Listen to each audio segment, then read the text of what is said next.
Well, in case you're wondering, it's 0-0 at the national championship, and it's much like two mules fighting over a turnip. I really don't care who wins because there's not a Southern team playing in it. But really quickly, before we get us started, views and opinions like the ones that I just gave are not necessarily those of the SCV, its GEC, any division, brigade, camp, or other subsidiaries. Strictly those of us who are expressing them. So yeah, hi Moose. Hi, GCB. Long time no see, buddy. Yeah, Happy New Year, Mister. I can't reach your phone call because I was sick or with my family or at church doing something over the entire Christmas break. I was. Thank you very much. Yeah. Happy New Year to everybody in the chat. Seeing a lot of our old, favorites. We'll pull up for them. But for those that are just now, discovering this experiment in technology, to give y'all a little bit of a heads rundown of what you've missed thus far. Back in 2020, we and by I say we, I mean several of us got together in Jacksonville, Florida, and decided to create a show, internet-based talk show for the SCV. SCV Chat was born, and 4 years later, and 100-ish episodes, I think what 120 something, 110 something. We're Anyway. at 140. Oh, Maybe we're knocking on. maybe 160 actually. For just the Monday show, that's not counting look around and the many, many lives we've done of national events, breaking news, and us just goofing around. Yeah. Well, 5 seasons. Yeah, that really makes time fly. But here we are again every Monday and Thursday here on our Facebook, our YouTube, and our soon-to-be relaunched website once we get it fixed. Had a little bit of an issue go down over the Christmas break with our host, so we're having to rebuild. But you know what? We'll build back better. I'm sorry. No, we won't. That's somebody else. Because I'm the one building it. It will look exactly the same. I was more making a joke about the current, climate on some stuff, but again, okay. my opinions. Oh, good one. For those that, again, if this is your first time watching it, there are some jokes you need to be made aware of some friends of the show, but you'll catch on to those later on. Like we said, those are jokes. Tonight's kind of a serious episode, a serious start back to the year. If y'all were monitoring social media over the Christmas break, oh yeah, by the way, let me pause really quickly.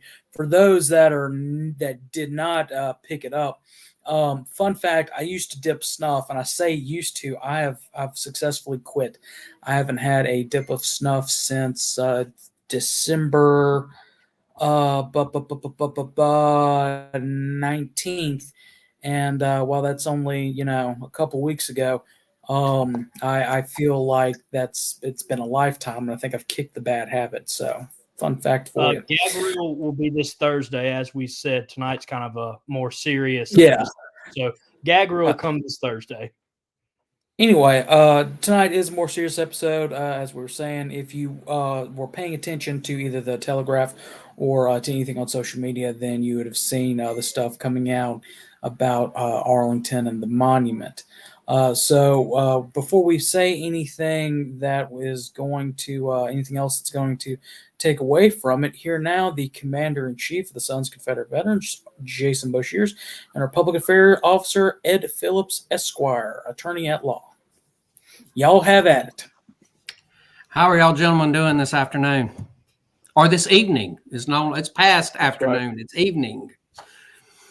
Connor and Harrison Moose, I appreciate y'all allowing us to come on. I hate to start on a very serious note, but I think that we're all aware of everything that has transpired. We're gonna walk through the whole timeline on this, so y'all are gonna see everything that the Sons of Confederate Veterans has done since really the middle part of 2022, and we have been fighting it since then. And just so you know, those of you that are members, we have our magazine called the Confederate Veteran Magazine. We are prepping an article that's going to be going in that is going to further define everything that is going on. But we wanted to take the opportunity to bring everybody up to date on exactly what has happened, and how we got to where we are now, and everything that has happened, that has transpired, and exactly where we stand and what we're going to be doing as we move forward on this. I would like to go ahead and Mr. Ed Phillips is on here, and yes, he is. He was who I appointed as my affairs officer and my spokesman. Having worked with him through the whole forest reinterment, I grew to where I knew I could trust this man to do the right thing and say the right thing. With some things that have transpired since about October of last year, gradually over time, our JAG, our long-term JAG, Mr. Scott Hall, had to step down due to an overwhelming workload. He addressed the General Executive Council a couple of weeks ago in a Zoom meeting, and he was needing to step down because, well, he was a busy attorney, and he just got extremely busy. And as you know, we have a lot of things that are going on, both with Arlington, both with the organization and the JAG.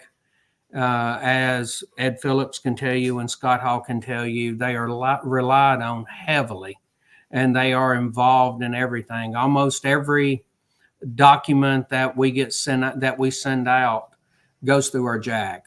And so we make sure that we are well within our rights, and we're protecting our 501c3, and we're doing everything that we're supposed to be doing and doing it the right way.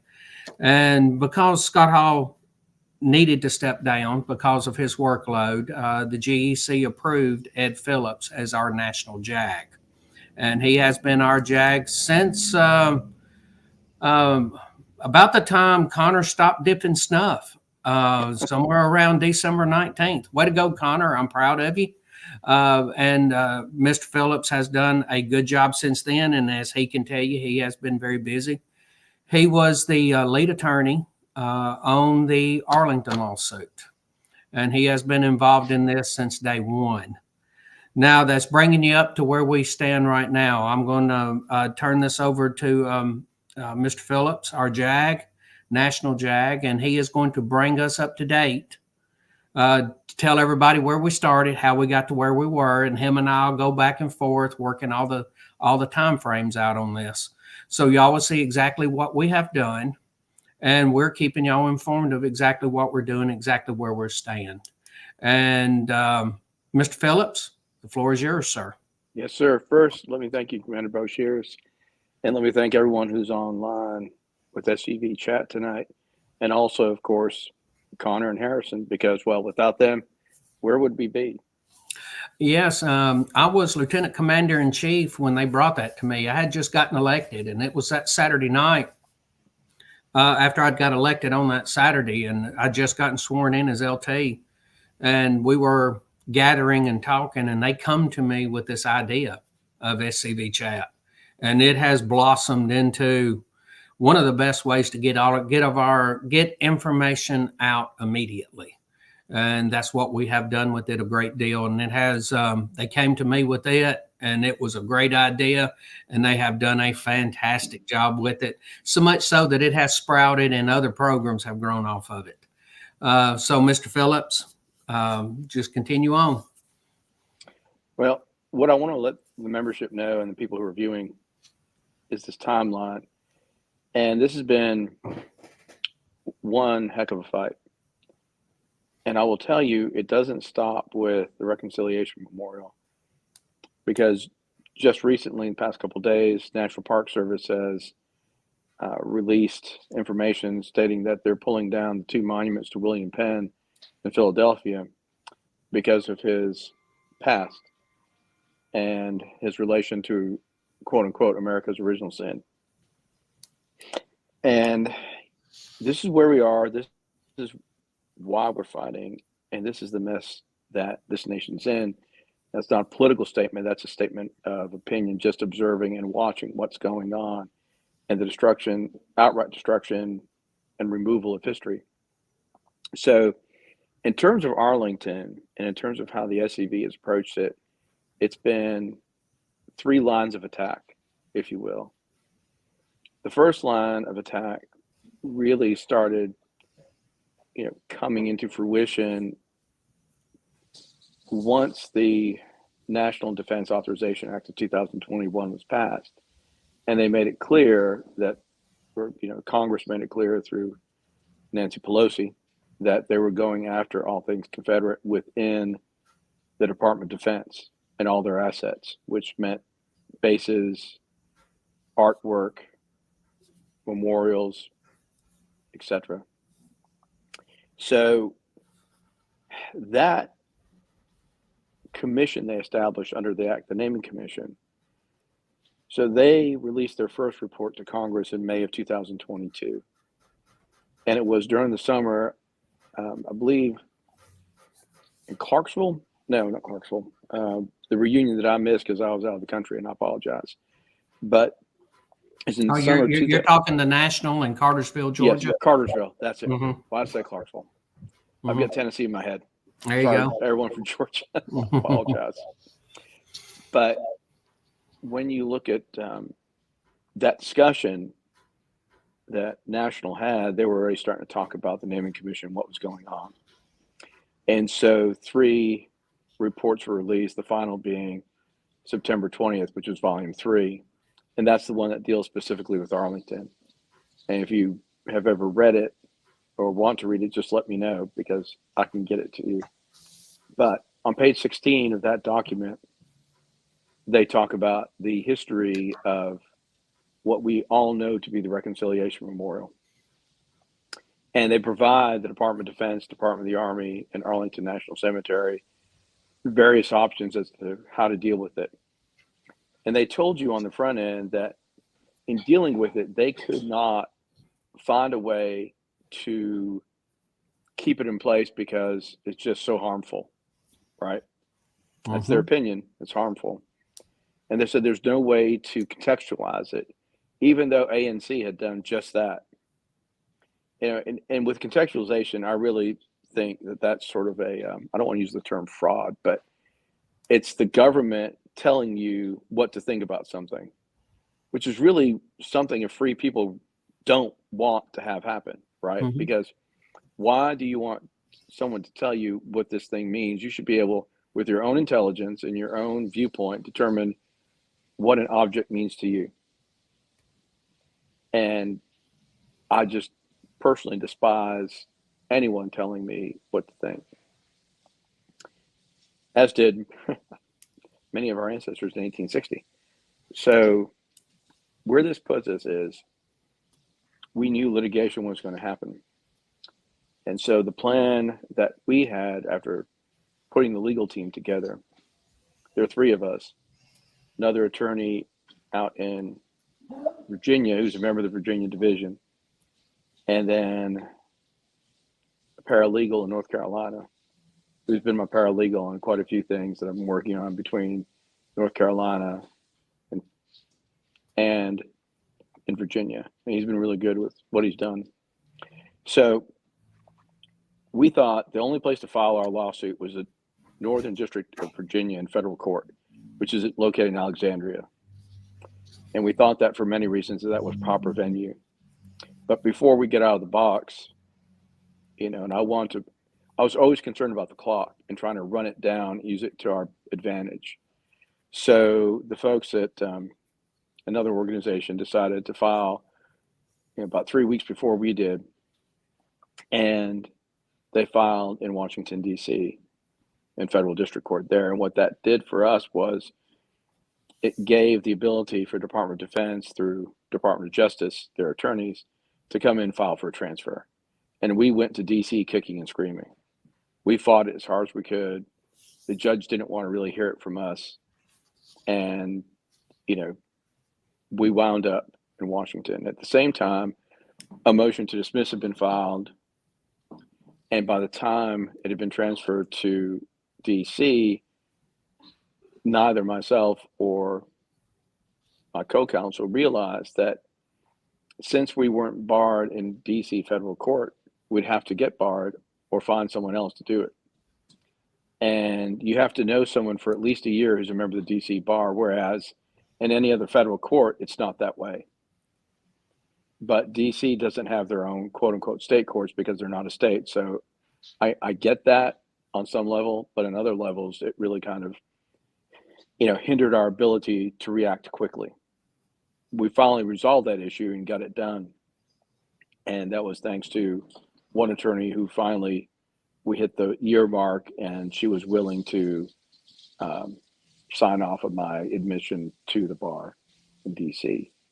Well, anyway, so we slog along, file a response, then a reply was filed by DOJ. Then, of course, the other party to the proceeding, they filed a new response based on new information that had just come out. And so all this was going on, and it moves at a snail's pace, which is good and bad. Good because we're burning the clock, right? And they've got their target date of December 31st, 2023. And we were hoping we could get their backs up against the wall, which we did, but it's not exactly what we wanted. Mm-hmm. And what I mean by that is the same time we're running this, there's a second line of attack, and that was being a consulting party during the process of evaluating the issues under the National Environmental Protection Act and the National Historical Preservation Act. And we did that by being a consulting party to Arlington National Cemetery. And so we're one of quite a few consulting parties, including the Sons of Union Veterans. So here's what happened. We went through that process. We filed our comments. We were involved in meetings. We were always there doing what we needed to do.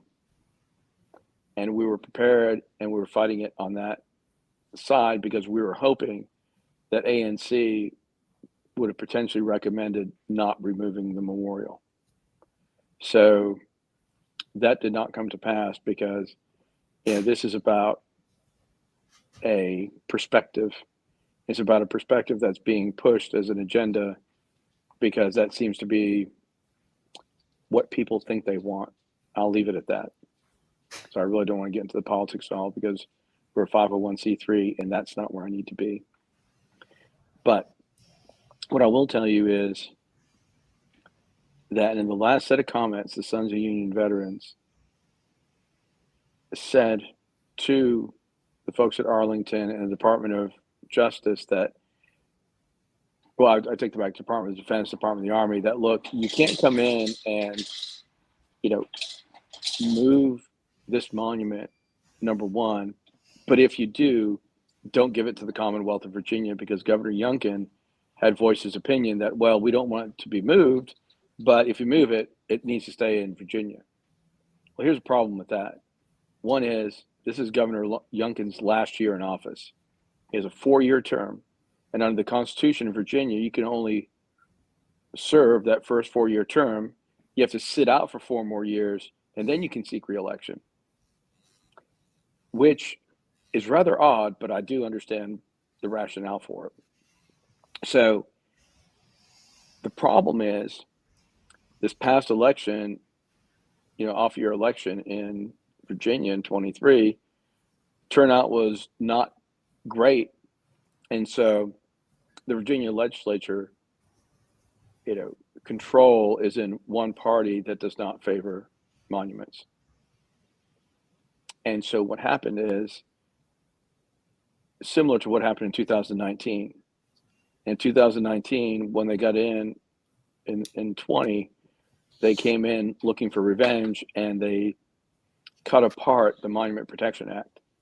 And so we saved what we could and put in some fail safes that work and have worked in Virginia. However, the problem is you've got people who want to take these monuments down faster than anything, and then they want to cut them apart. And as we've seen, that was in particular with the monument to Robert E. Lee on Monument Avenue in Richmond. They cut it in 2 pieces, which is the worst thing you can do to a bronze monument. And the reason why is because when it's originally cast, I don't know if anyone knows this, but when it's cast, there's flashing, which is called investment. And that is a point where if it's exposed to air, it can cause corrosion and basically rot the bronze from the inside out. And so this is the same state that permitted or allowed the Charlottesville monument to go to, this one third party. And what's happened? They melted it down, turned it into bronze ingots to be made into a new monument. And, I would never have been the one 10 years ago to say there are people out there who want revenge, but there are people who do. And that's not, again, a political comment. That's just some people look at these monuments as something that they have to resist and fight against because they want to make a statement, wherever that statement is. So that line of attack, we've been involved all the way up through November of 23, filing our comments, participating, trying to change the tidal wave, at least in some other direction. So the third line of attack has been legislative. And we actually get traction. And we get a lot of traction because people are thinking, well, wait a minute. This is Arlington National Cemetery. This is a monument at the very center of Section 16 where veterans are buried. And it's surrounded by 6 graves. 4 veterans and 2 wives of 2 of the veterans.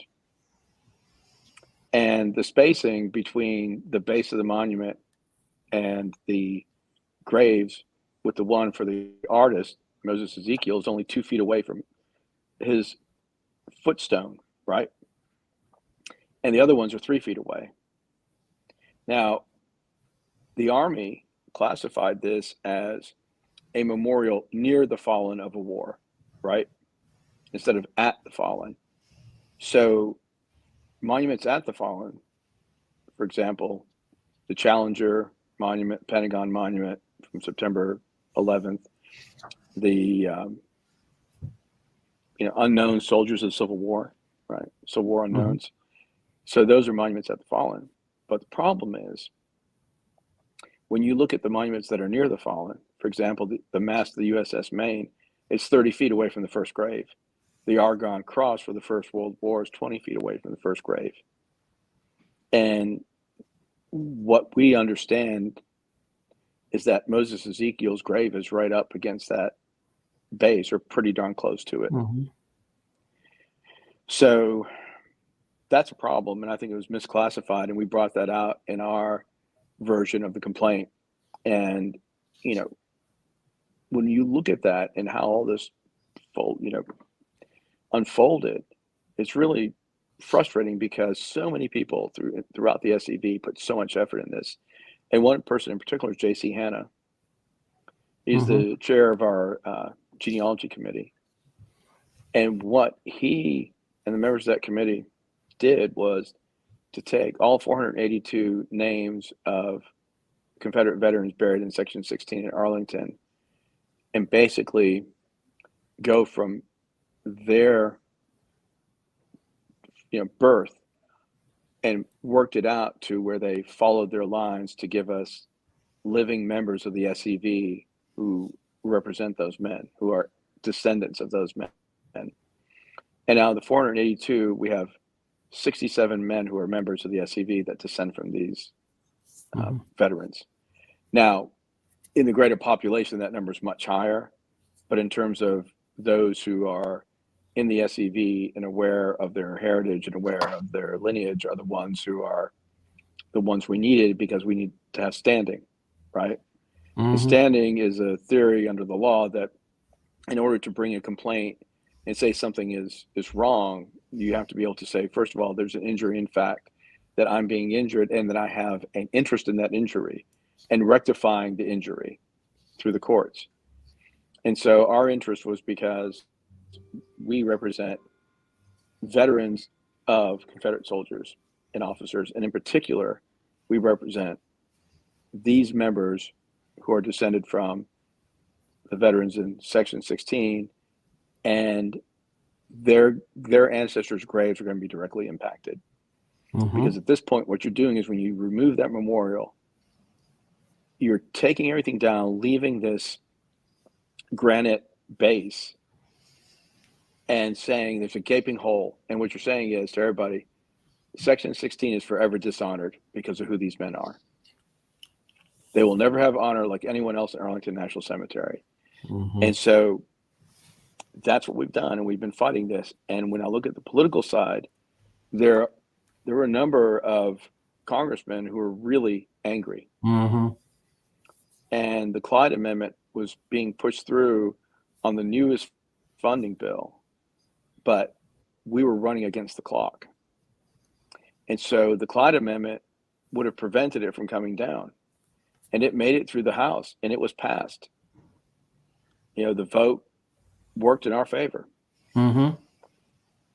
The Senate hadn't passed, you know, the funding for the military.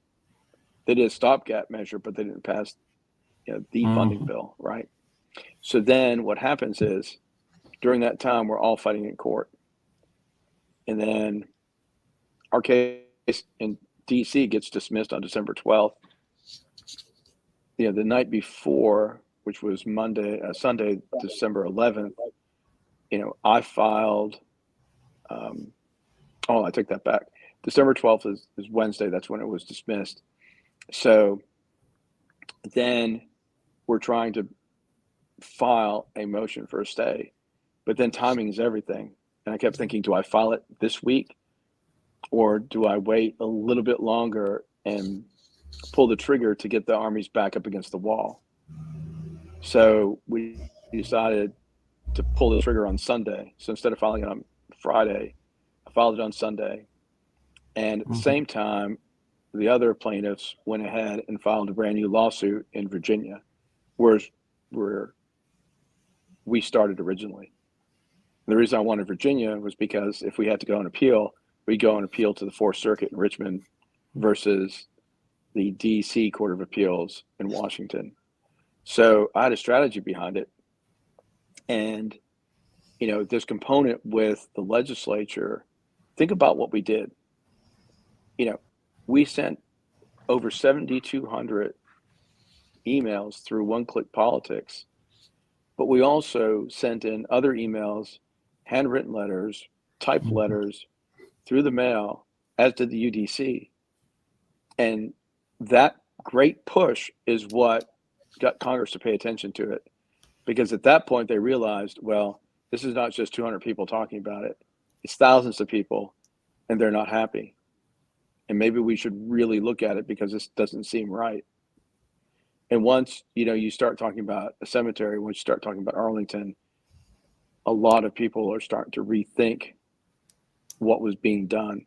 So now we're still fighting it. We're on appeal, and it's one step at a time. And on appeal, we'll wind up filing for a stay.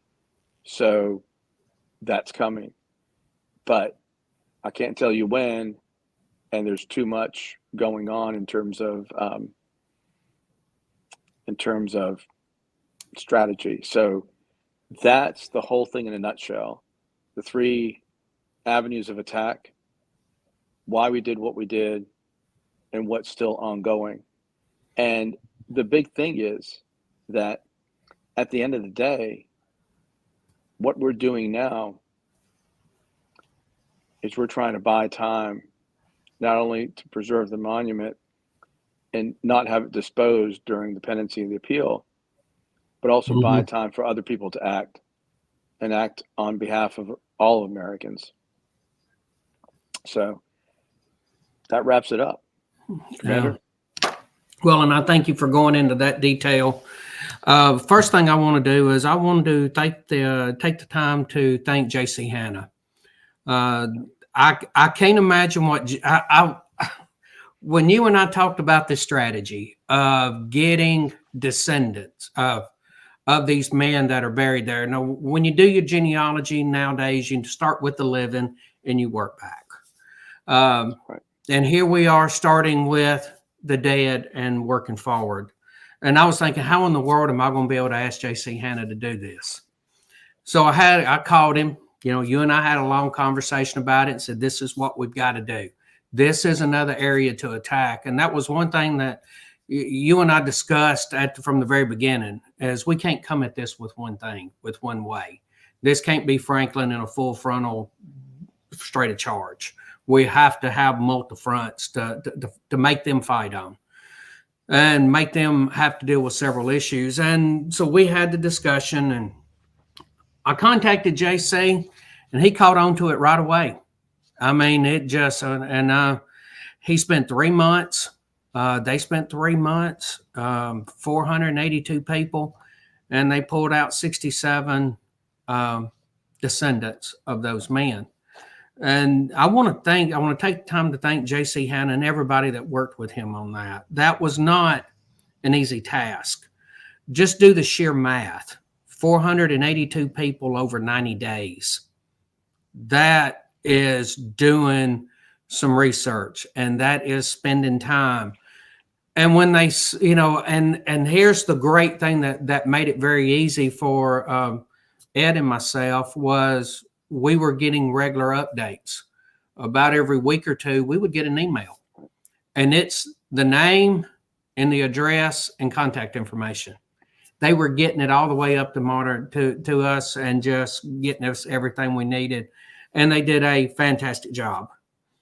When we started the one-click politics, which was another attack that we were talking about doing, and on November the 2nd, we had a commander's comments, and I got all of the numbers together for that. And we didn't ask anybody to do anything after November the 2nd. So I want to thank the members of our organization and the members of all of these other organizations, because I know United Daughters of the Confederacy, they did it. They stepped up big time. They were even in on some of the consulting party stuff. So they were fantastic. And the Order of Southern Cross, the Order of Confederate Rose, all of these people, MOSB, everybody else was stepping up, and they were doing. But so many of us that are in the SCV, this is our wives, girlfriends, and all of these other organizations. 7,710. That was exactly the number of emails that was tracked through One-Click Politics.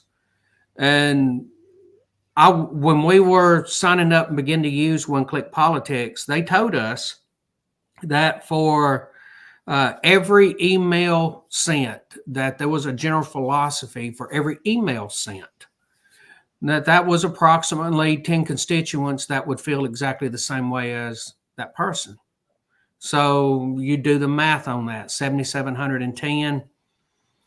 Now, I do know that there were a lot of people that were writing letters, and the general philosophy behind that is for one letter that is written or typed up, signed, and mailed, they consider that equal to 100 people. So for everybody that took the time out of their busy schedules and their busy lives to send these emails, to take the time to write the letters and send them, you had an impact. We know, because we were part of these discussions, and we know that there was an impact for that. We know the politicians heard your voice. Did we not hear that, Mr. Phillips? That's correct. Yeah. We heard that from multiple sources too. Yes. So they were aware of your impact. And I think that's the reason why we ended up with, wasn't it 44 senators that signed that letter that we 44 members of the House. 44 members of the House. Okay. Right. We had 44 members of the House that come in on our side. And as you know, with the act passing, with the changes that we wanted in there, that passing the House was a big deal. It just didn't happen in the Senate. But I think that it is important for us to thank our own members for what they did, and also let them know we have been involved in this. We were talking about it before Cartersville, and I know that we hit the ground running. I was elected in July and August. I know that we were running with it then. I think we were having our big discussions on putting our groups together, and you were putting your legal team together to see what we could do about this. And you can see that this has been a fight along the way. Now, there were times that things were real slow and nothing moved. In fact, from about March, April, May, June through there, it got really slow. There was not much at all going on. And of course, you get optimistic during those times, especially if you're playing the clock. And then when it decided to ramp up, it ramped up. And when it went fast, when it decided to go, it went fast and it went hard. And we were filing everything we could do. We were having, Ed and I was talking anywhere from, I know one day we talked 5 times. I know another day that we talked 2 times and I added them up together just out of curiosity's sake. And it was nearly 3 hours that we talked in 2 phone conversations, trying to work out the strategy on everything that we could do and try to figure out the next deal. We had some judges that had some impacts on us, both positive and negative. And unfortunately, more negatives than positives. And we would have conversations about that.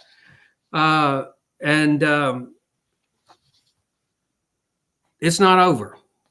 Somebody was talking to me about it after they were coming down. I got sent a text message or a Facebook message, and well, I guess it's over. No, it's not over. There's right now it is down. I'm not aware of where it is, but I have been told that it is in a building and in a controlled environment. And that was what I was told. Now, I can't say that for sure. And I know that is critical. And that's one of the things that we're concerned about. Because as he told you, you start talking about the flashing around all of this where it is joined together. And if it gets exposure to the weather, it will start corroding. And I know, would you like to add anything to that? You look like you have something to say on it. I'm glad you brought that up, because when they removed the statue of the goddess off of the top of the monument, the memorial, what that did was when that element, along with its base, was taken off, it exposed the interior section of the memorial to the elements. And that hadn't been exposed since 1914. And the problem is, one thing we heard was that there was corrosion on the interior frame, right? Mm-hmm. That support mm-hmm. frame. So that's one issue. But we never found out if there was this, flashing, or technical term, investment from the original casting process. Typically, a good foundry will clean all that up when it's cast. And typically, an artist, someone like Moses Ezekiel, is really going to try to make sure that happens. So even though those are true statements, we still don't know the condition of it in terms mm-hmm. of any of that. And so once it was exposed to air that it had never been exposed to internally in over a century, we realized that they were going to take this thing down. We were still filing, we were still fighting, trying to get a stay. But hindsight being 2020, in terms of potential damage to the interior of that bronze and all those bronze elements, the safest place right now, once it was exposed to air, is in a controlled environment and storage.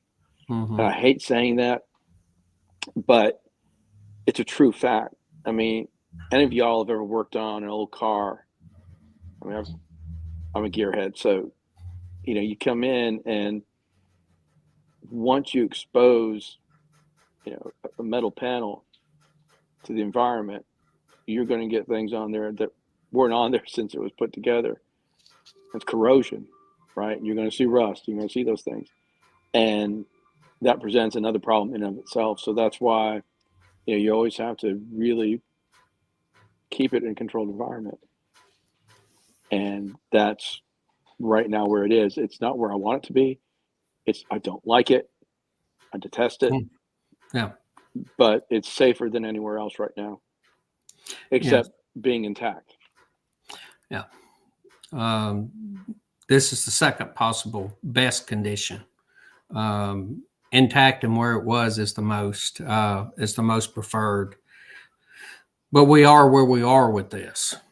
And for people to say that it is done and it isn't done by a long shot. What has happened has happened. There's no denying it.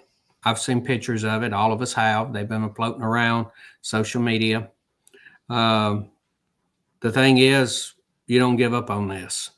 I'm going to be quite blunt. I'm tired of succeeding ground. It seems like every little bit, it seems like we are giving away more and more of our history. Wait a minute. We're not giving it away. It's just being taken from us. It's being forced from us. We're not willingly giving it up. We're going to have to fight for every bit of this. And there's several ways in which you can still fight, and that is to get involved. Get involved in your SCV camp. Raise money. Raise our organization up. One of the best ways that we have to fight this right now is with the truth. And I do know from the number of people that are coming into the museum, there's a lot of people that are hearing the truth.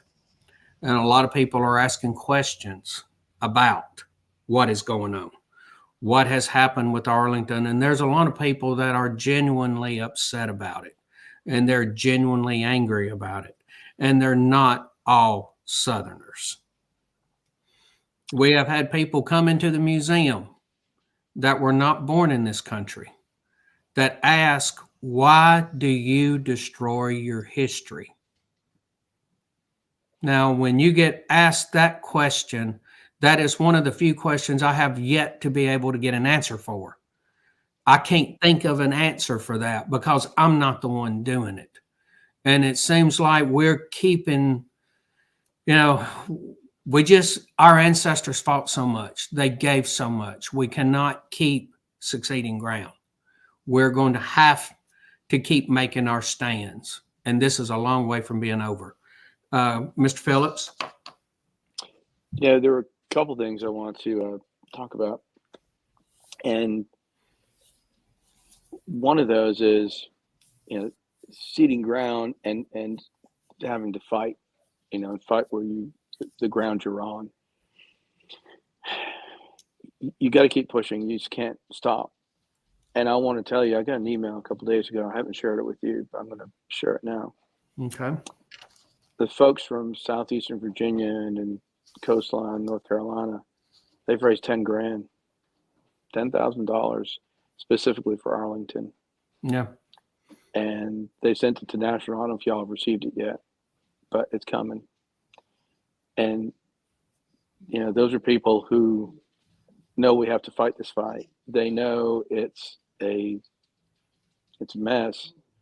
And then to answer your rhetorical question, there is an answer for why people are taking history down, why they're destroying it. It's because once you eradicate memories, you eradicate valor, you eradicate honor, then you're able to replace it with things that they want to replace it with. Mm-hmm. Oh, yeah. Because a citizenry becomes malleable at some point when they've lost their identity. And there was I read a lot of papers, and it's one of the quirky things I do, but there was one academic paper where they're talking about, in particular, Scots, Irish, right? And a lot of us have that background in our family lines. And they were talking about how these people have a code of honor and how they are predisposed to more prevalence of violence. I'm like, well, wait a minute. You're telling me that you are judging me because of my ancestry, and you are making an assumption that because of a code of honor that our people have, that somehow, some way, we're more prone to violence? Really? That's how this works in your world. Mm-hmm. And we're being told not to judge people, but yet they'll cast aspersions on us and judge us because it's not about our history.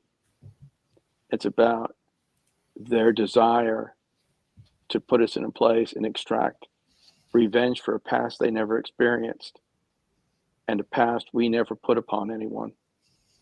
I agree with. Go ahead. You're not finished. Go ahead. Well, no, I was going to say the bottom line is it's these folks. It doesn't stop here. It goes to William Penn. It goes to George Washington. It goes to Thomas Jefferson, and sooner or later it goes to our governing documents, and saying, well, they're faulty because they're written by a certain type of people. And I think, and we all know that that's where it's headed.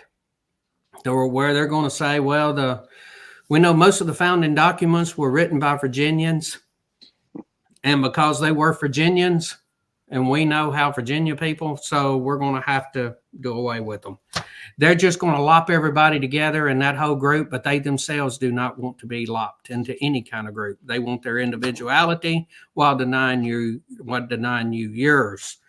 And as far as everything that is going on now and being able to answer the question, and I can answer the question with what you just said right there. It is, you have a group of people that have never been subjected to that, punishing people that were not responsible for it. So it is littered with hypocrisy all the way through. And there is a particular Confederate soldier that was under Stonewall Jackson. His name was Randolph H. McKim. Randolph H. McKim is one of my personal heroes. I mean, when I read his book, Leaves of a Confederate Soldier, this was a gentleman that was a young man, 18 years old when the war started. He was going to be a preacher. He was going to be a man of God. The war started. He laid down his Bible, picked the musket up, fought for 2 years. And when those 2 years were over, he went to his commanding officers and asked if he could lay the musket down and pick the Bible up because the men needed to be ministered to. And they said, yes. Now you're talking 1863, early 1864, at a time when they needed every possible 20-year-old veteran in the line. And then this man asked, hey, I want to administer to the men.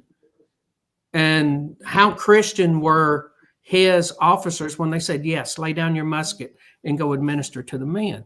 And he spent the last 2 years administering to the men, preaching to them daily. And when the war was over with, he still went into preaching and he still administered to the men. And he had this to say, nothing is ended until it is forgotten. And the whole point is to remove all of this, because we know Joshua chapter 4 and what Joshua chapter 4 really means. Okay. So your children and your children's children will ask, what mean ye these stones? If you don't know it, go pick up your Bible and go read Joshua chapter 4. You don't need to hear it from me. You need to knock the dust off your Bible and go read it. But in Joshua chapter 4, it explains the whole purpose of this. So your children and your children's children will ask, what mean ye these stones? When you take away all of the possibilities for the questions to be asked, in time, the history will erase itself. Because you have to think where we are right now is a result of what started in the 1960s and the 1970s. And it has continued on to where we are right now.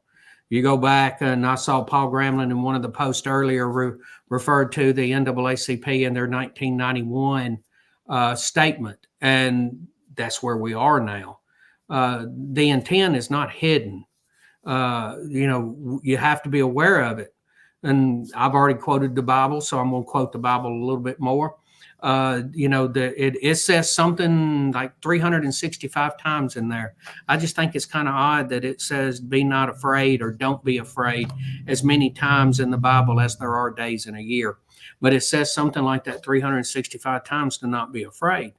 Well, that tells me that, God doesn't like a coward.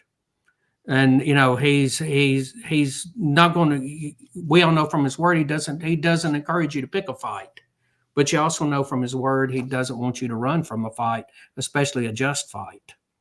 And we cannot be discouraged by what is going on now.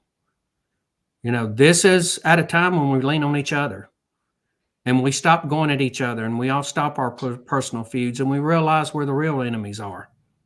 And we just be better Christians, better Southerners, and better members of our historical organizations. Is there something you'd like to add to that? There's one thing. As soon as you started talking about a certain minister, it clicked something in my head, which was this. Captain Drury Calvin Harmon, 58th North Carolina. Prior to the war, he was a minister of the gospel. During the war, he becomes captain. He talks to his commanding officers and his fellow officers. He sends a letter to Richmond saying, given my track record in combat, I've realized I'm not equipped to lead men in such a, difficult and requiring event, and that I'm better suited to preach the gospel. And every single officer, including his commanding officer of the regiment, came in. They signed off on a letter supporting him being a minister of the gospel. And after the war, he was a minister of the gospel until he died. Mm-hmm. But those are the men from whom we descend. Those are the men to whom we're related. Yes. He was my first cousin. Yeah. Well, oh, wow. He was your first cousin. That really touches home. So that this is really about them. This is not about That's us. Right. This is about them. This is what they went through. This is what they passed on to us. They have given us a birthright. To be a member of those Sons of Confederate Veterans is not a right, it's a birthright. You didn't earn it. It was earned by your ancestor and given to you. And then we have our charge, which tells us everything that is supposed to tell us. To you, Sons of Confederate Veterans, we will commit to vindication of the cause for which we fought.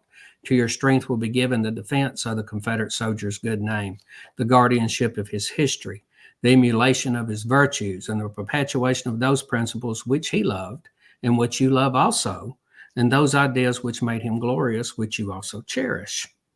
So if you're a member of this organization, your Confederate ancestor earned you the right to be in this organization.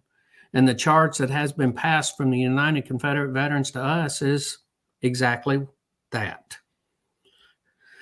Don't give up. This isn't done yet. I've been reading some of the comments as they have gone across here on the side.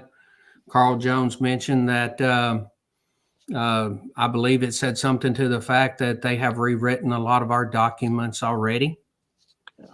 And yes, Carl, you're right. And that is, it has been for many years a slow eradication that has now ramped up to a fever. And you just can't lose faith in this fight, because what's at stake? You're starting to see right now feel the true effects of the results of what happened at the end of the war in 1865. You're realizing firsthand what happened with the surrender at Appomattox and what it cost this nation. And that's where we are. And this is not, I told a gentleman earlier, I did an interview this morning, and I told a gentleman earlier, I said, I'll be 60 years old here in a few months. And I said, this is not the United States of America that I grew up in. I was not taught to feel this way about my nation, because my nation was not supposed to do what my nation is doing now. This is my reaction to what they're doing. And it hurts. You don't see the U.S. flag flying behind me. If you'll look back at when we did our November commander's comments, the flag was behind me. It's not there now. And I have relatives and still have relatives that are in the military. And I had relatives that have bled all over the world for this nation. And so many Southerners have as well. One of my best friends was also my uncle, Peleliu in Okinawa in World War II. Come on. Do you think he would be happy with what is going on in today's society, in today's America? And that's what was really lost. What my ancestor lost, and I'm going to get personal, what my ancestors lost at the end of 1965, his ancestor, his descendant, my uncle, what he fought for in World War II is lost again. Because I can guarantee you it is not the same country that my uncle grew up in and my uncle fought to preserve. And we cannot keep giving up land and taking steps back and letting them take any more territory. We have to fight this. We have to fight it the right way. There is a right way to fight this. And we have to continue to fight this the right way. And I just want everybody to know, don't give up. I haven't, because there is still too much at stake. Because right now, my ancestor needs me to step in the gap, and I've stepped in the gap. And we're going to have everybody step in the gap. Do you have anything you'd like to add? You know, I can't. It was so well said that, you know, the only thing I can even think of is to thank everybody for listening tonight. Mm-hmm. To thank everybody who cares enough about their ancestors that they're willing to put their time, their treasure, and their toil in ensuring that those men are not eradicated from history. Because you are correct. That is exactly what they want.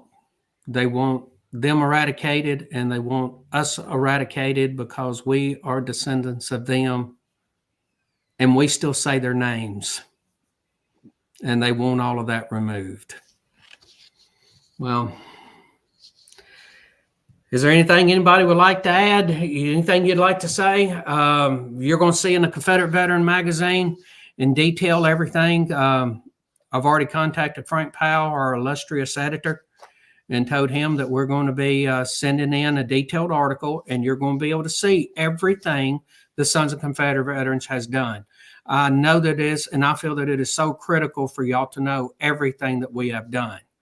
And the Sons of Confederate Veterans voted, the General Executive Council, Sons of Confederate Veterans, voted for National Sons of Confederate Veterans to get into this lawsuit as our own self. We didn't get in with anybody else. We didn't join in with anybody else. We voted to get into it as us because it was that important. And I want to thank the members of the General Executive Council, and it was unanimous, that were willing to step up and say that, no, we need to do this because these are our people. These are our ancestors. And I'm proud of everybody on the GEC for everything they've done. And again, our members that have taken the time, when we do this one-click politics and we send something out to you, the most valuable lesson I learned of all of this is the more people to do it, the more reaction you get. And it is true. We heard it from multiple accounts, 7,710 emails sent through one-click politics. And we heard through multiple people, your voice was heard. Moose and Connor, do y'all want to come back on? See if y'all got something to say? Whew. I don't know if we can say it better than you, Commander. Wow. Okay. I was going to give y'all an opportunity to say something. Oh, okay. Give him a minute. He always has something to say. Cowboy up. That's all I got to say. Remember, the opinions expressed here are the opinions of those that are expressing them. y'all hit the nail on the head. I mean, that's why y'all are, CIC and JAG and public affairs officer. But I mean, that's just the best way to put it is, in this situation, step up, fill the gap, cowboy up, however you want to put it. I mean, like you said, 7,700 emails, and we got 40, members of the House. 44. 44 members of the House. Let's round up and say 45, but 44. All right. Now imagine if it had been 8,000. What if those, I don't have the time. I sat here and did it on live one evening. It took 5 minutes. That 5 minutes that you may not have taken could have made a bigger impact. It could have been 50 members of the House. It could have been 50 members of the House and 3 of the Senate. Whatever. When National sends something out, those are our marching orders. Take them, do them. Won't shut down. And we know from just what little experience, I'm just going to be personal with it. I know from what I know with my limited experience of being up there on the Hill and talking to people, the House and the Senate talk to each other. Yeah, they do. They do. So, if the House is going this way, well, they're going to ask somebody. They're going to talk to somebody. They're going to be eating supper with somebody. They're going to be on the golf course with somebody. Something, and there's going to be a conversation that is had. Well, what do you think about this? And this is where all of this comes from, because all of them are friends up there, because they all need to work together. I'm not going to say they're friends, but they all have to have a working agreement to where they all have to work together. And that's the only way in which they can get a lot of stuff accomplished. So, yeah, they're all bought with the same mask. No. Gonna be quiet. I'm gonna go ahead and mute myself. Yeah. I actually have a post going up on my Facebook, SCV Facebook tomorrow, talking on the same topics y'all talked about tonight. The people in my family have told me it's a wordy post, so I won't bore everybody with it today, but it's basically the same thing as Commander Boshers said, JAG, Phillips said. I'm sick of giving up ground. And I know everybody else is, because I have the blessing of getting the complaints. you get complaints? Oh, yeah. They think SCV Chat is a national office, I guess. Okay. We get complaints via our email and Facebook comments and tags, and people just dragging us through the mud now, which is fantastic. And it's yeah. Oh, my Lord. Yeah, I like that, Carl. That's pretty funny. It's time to stop talking. It's past time to stop talking. It's time to, if you're going to speak about it, help out. Don't just complain about it. Let's be part of the solution together. I'm not trying to target anyone. I want us to all do this together as a team, because that's the only way I think we're going to win. Well, and Harrison, if I could. No, go ahead. That's exactly right, because those letters for those emails weren't put together by one person. They're put together by several of us. Mm-hmm. And really, it takes a team, right? Mm-hmm. I'm sure I'm not going to say it takes a village. Anyway, what it comes down to is that, we have to put the rubber on the road. We've got to do the work. And if we do the work, we're still, we're going to fight as hard as we can and keep on doing the work. And sooner or later, even an idiot gets lucky. I'm talking about myself and not about the commander. I don't know. I was kind of happy to be called an idiot. I've been called worse today, Well, there's that. I was about to say plot twist. That's the nicest compliment someone's given them in about how long have you been Commander-in-Chief?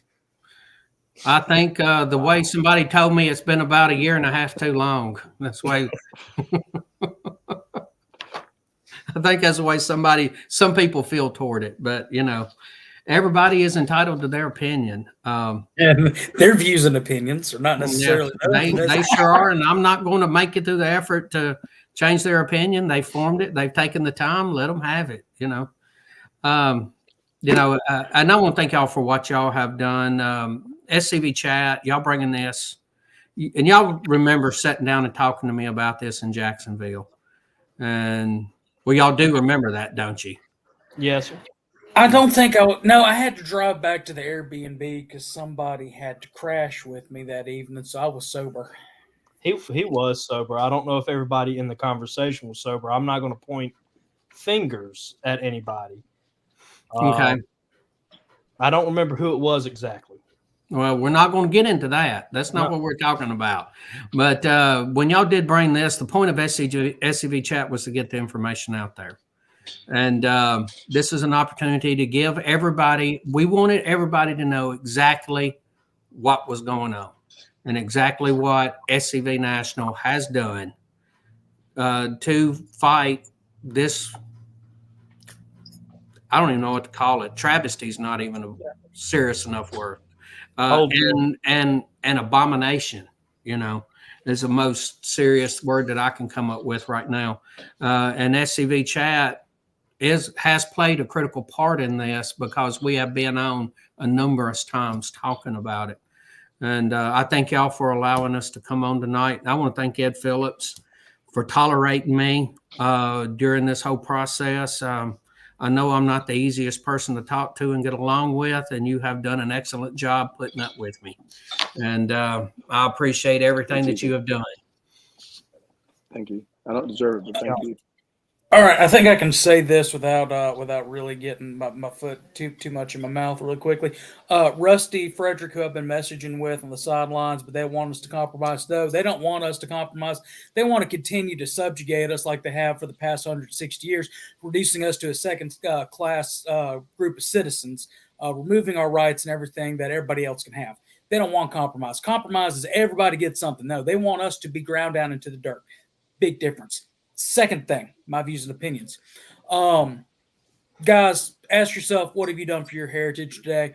The GEC, Jason, Ed, everybody who's had a direct hand in this, they've been working their butt off for their heritage, for our heritage.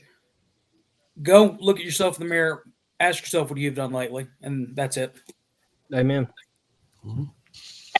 Well, is there anything anybody else would like to close with? If I fight until I'm your age, Jason, and we win, I'll consider that a happy day. Okay. Well, you probably I'm about 3 times older than you, something like that. I'm about to turn 25. Okay. Well, and May the 4th, I will be 60 years old. Yes. I'm a Star Wars kid. May the 4th. Yeah, I need that. And it's like 2 days after your Confederate ancestor's birthday. Yes, he's May the 2nd. Yes. Yeah. Yes. Mr. Phillips, would you like to say something? After May the 4th, that's kind of tough. Well, I can tell you, I did see the original movie when it first came out. It's the first movie I got to see, on my own with my sister. That's kind of cool. But getting back to really serious subject, I'm just thankful for everything everyone else has done because, you won't believe how much time it takes to edit things and how we really have to choose our words carefully and how Jason and others have been involved in that process. And it's a debt of gratitude that I cannot repay. So I really appreciate it, y'all. And I appreciate everything you've done. Thank you. Yeah. And I'd like to say the same thing. I said it earlier. I want to thank everybody for everything that they've done. It's not over. We're just thanking everybody during this brief pause while we work through this that we're working through now. And then it's not over, but we need to take during this pause to thank everybody who has done something and everybody who has done. And it's, we've gone back and forth, proofing stuff, changing little things here and there, trying to get the best possible message that we could out there. And we're just going to keep on keeping on. And that's the only way that I know to do it. We just keep stepping into the gap and keep stepping up the game. And we're going to keep going until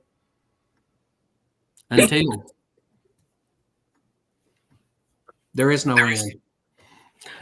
All right. I want to thank everybody. I want to thank everybody that's chimed in tonight and everybody that's listened to us. I hope this has been educational. I know there have been a lot of questions about it.